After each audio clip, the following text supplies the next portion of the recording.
V should select our customer. നമ്മൾ വേണം കസ്റ്റമറെ തിരഞ്ഞെടുക്കാൻ.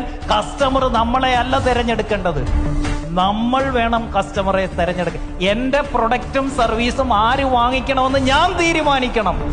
അല്ലാതെ എൻ്റെ പ്രൊഡക്റ്റ് ആര് വാങ്ങിക്കണമെന്ന് അവരാ തീരുമാനിക്കുന്നെങ്കിൽ എന്നും എൻ്റെ തല അവൻ്റെ ഇവിടെ ഇരിക്കും.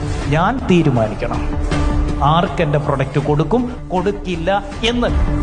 അങ്ങനെ തീരുമാനിക്കാൻ ആർക്കേ പറ്റൂ? ഒരു എക്സ്പേർട്ടിന് മാത്രമേ അത് സാധിക്കൂ. ജനറൽ ആണെങ്കിൽ ആർക്ക് വേണമെങ്കിലും കൊടുക്കും.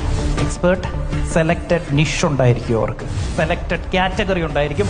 ഇന്നവർക്ക് മാത്രമേ അവർ കണ്ടീഷൻ വെക്കും. ആ കണ്ടീഷനുള്ള ബിസിനസ്സുകാർക്ക് മാത്രമേ റെസ്പെക്റ്റ് ലഭിക്കൂ. ബാക്കിയുള്ളവർക്ക് കാശ് മാത്രമേ ലഭിക്കൂ, റെസ്പെക്റ്റ് ലഭിക്കില്ല. റെസ്പെക്റ്റ് വേണമെങ്കിൽ you should become an expert.